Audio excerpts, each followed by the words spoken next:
Hello. Now we are going to look at the maximum and minimum of curves. So the word maximum means biggest or highest, and the word minimum means lowest or smallest. And the max and min we're referring to is the tops of our hills and the bottoms of our valleys in our curves. So because the direction of the curve is changing, we call them turning points, and sometimes they're also called stationary points. So those are the different names that we can be asked about when we're looking for the max or the min, the top of the hill or the bottom of the valley on our curves. So what is going to happen for us mathematically when we're at the tops of our hills or the bottoms of our valleys? Well, we're going to have at the maximum dy dx, or the slope of the tangent to the curve, is going to be equal to 0. And we'll look at that in a moment. And we have something new here. We're going to have the second derivative is what this is called, and it just means the derivative of the derivative, or the rate of change of the slope. So as opposed to the rate of change of the function, so how is the function changing, we look at how is the slope changing. And at the top of the hill, at the maximum point, the slope is going to be negative. Or sorry, the slope is going to be becoming more negative, I should say. So as we come up to the top of the hill, we have a positive slope. Then we have a slope of 0 at the top of the hill. And afterwards we're dropping down, so we'd have a negative slope. So all the way around this region of the top of the hill, the slope is becoming more negative. Even while it's still positive, it's becoming more negative. And that's what that looks like mathematically. The way the slope is changing is what d2y dx squared means, and it's going to be negative at the tops of our hills because our slope is becoming more negative. At the minimum, at the bottoms of our valleys, we're going to have the same thing. The slope is going to be 0. The slope of the tangent to the curve is going to be 0. But in this case, we had a negative slope. The curve was going down, and then it starts going up. So the slope is becoming more positive. d2y dx squared will be greater than 0. It'll be a positive number around the minimum. So this is called the second derivative, and it's how the slope is changing rather than how the function is changing. dy dx is how the function is changing, and then the second derivative is how the slope is changing. So how could we work this out in practice? So if we have our negative quadratic here, it's a negative quadratic. I can see it's a sad face or a frowny face shape, and it has a negative number in front of the x squared. So I have a negative, gives me a frowny face for my quadratic curves. So I have a negative quadratic. I can see it has a maximum. So my y value doesn't go above 6. So my maximum, from my picture, I can see that my maximum here occurs at in the door 3, up the stairs 6. So I can see from my picture that that's going to be where the turning point is, where the maximum turning point is going to be for this curve. But how would I do that mathematically? How would I find the turning point, and how would I show that it was a maximum using my tools that I've described here? Well, what we're going to do is just look at this using a graph. Say the same thing as I have, but just look at it in a graph. The screen is about to get a little bit brighter. So this is the same curve as we have in the on the main page, and I have the tangent line drawn in on it. So we know dy dx gives us the rate of change, which is the slope of this black line. The slope of the tangent to the curve gives me the slope of the curve at a particular point. So as I come up toward the maximum point here, I have a positive slope, but it's leveling off. The slope is becoming more negative. And then when I actually get to the top of my hill, the slope is dead flat. The line is dead flat. It's horizontal, which means its slope is 0. And then past that point, as I read left to right, the slope is now negative. It's becoming more and more negative. So that's what it looks like when we're talking about our looking for our maximum point. At the maximum point, dy dx is 0. The slope of the tangent to the curve is 0. The black line was horizontal. It has a slope of 0. And in that area, coming up around the top of the hill, the slope was becoming more negative. The rate of change of the slope was negative, or less than 0, if we had it as a number. So let's do our calculations. We have y, so we're going to write down our y, and we're going to get dy dx. So y is equal to minus x squared plus 6x minus 3. And now I'm going to get dy dx, and I'm going to see where it would be equal to 0. So I use my power rule from my formula tables. So multiply by the power and subtract 1 from the power. So 2x, 2 minus 1, plus 6, open bracket, 1x. So I have x to the power of 1 when I have x by itself, and 1 minus 1. And then the minus 3 just goes to 0, as all constants do when we take our derivative.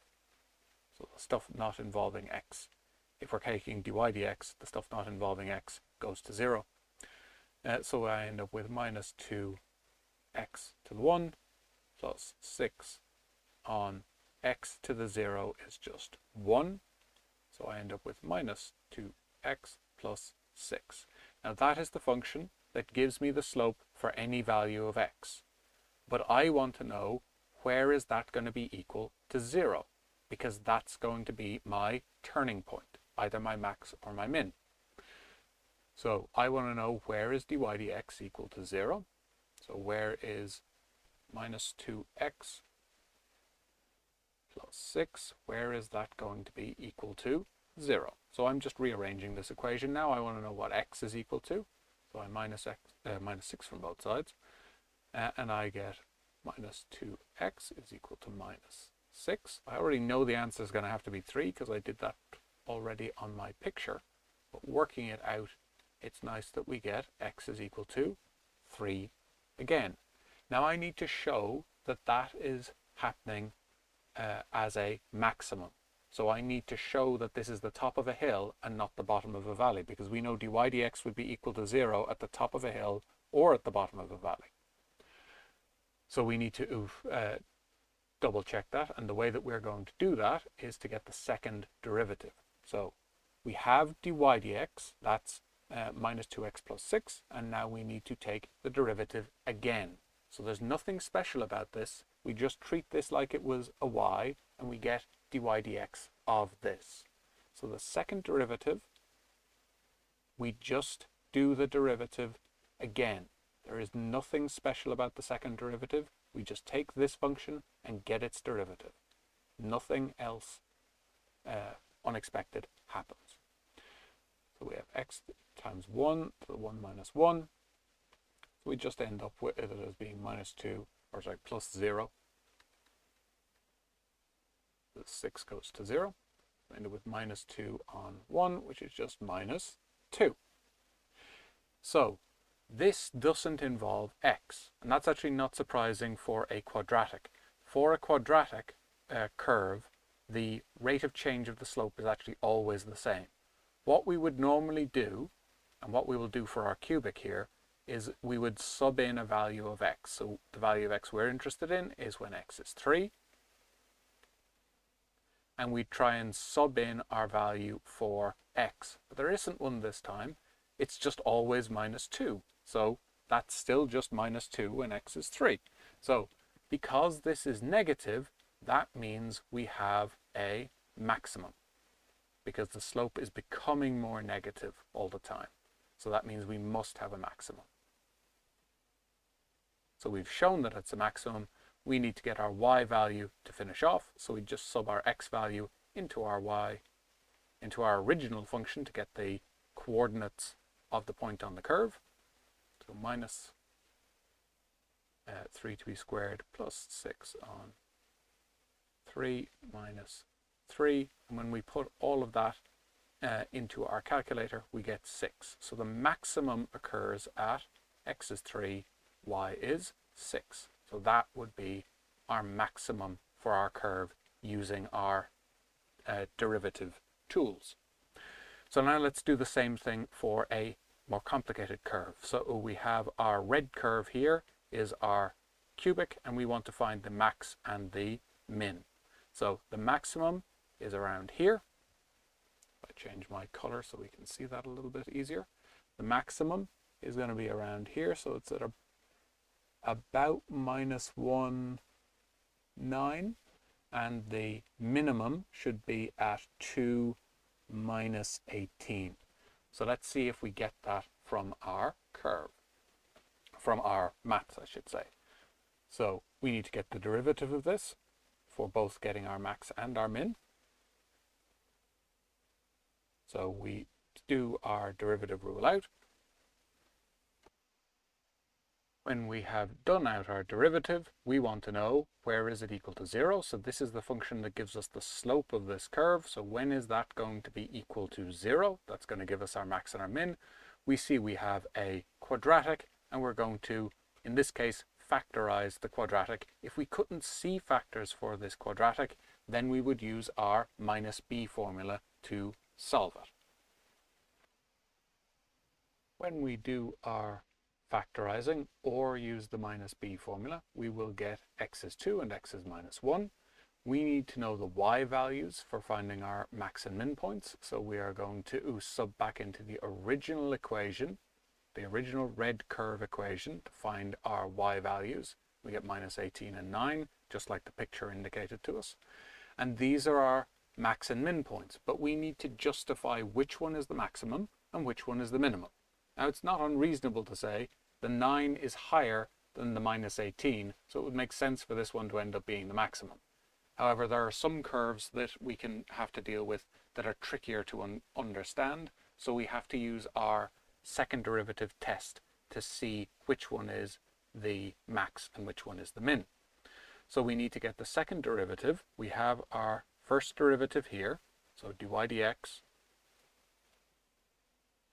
is equal to 6x squared minus 6x minus 12. We need to get the derivative of that and then see whether it's positive or negative for x is 2 and x is -1. So we use our power rule again to get the second derivative. We're just differentiating this just like we did our first function. When I sub in, so I get my second derivative, I get 12x minus 6. When I sub in my values for x for my turning points to figure out which one is max and which one is min, I get +18 for x is 2. That means that the slope is becoming more positive at x is 2. And I can see that that's happening. It was negative, it's 0, it becomes positive. So the slope is changing to become more positive around x is 2. That's what the second derivative does. It tells us how the slope is changing, or the rate of change of the slope. So it's becoming more positive. It's a positive number. It's becoming more positive at that value for x at 2. That means that that must be a minimum. And when we sub in x is -1, we can see that the slope is becoming more negative. We end up with a negative number of -18. So around x is -1, our slope is becoming more negative. So it's positive here, it's 0 at x is -1, and then it's becoming more negative after that. It's a negative slope after that. So that tells us that we're at the top of a hill there. So we find that this is the min, and this is the max by using our test. And that is how we can use our derivative and our second derivative to find the max and the min turning points of our curves. And that is what we need for now.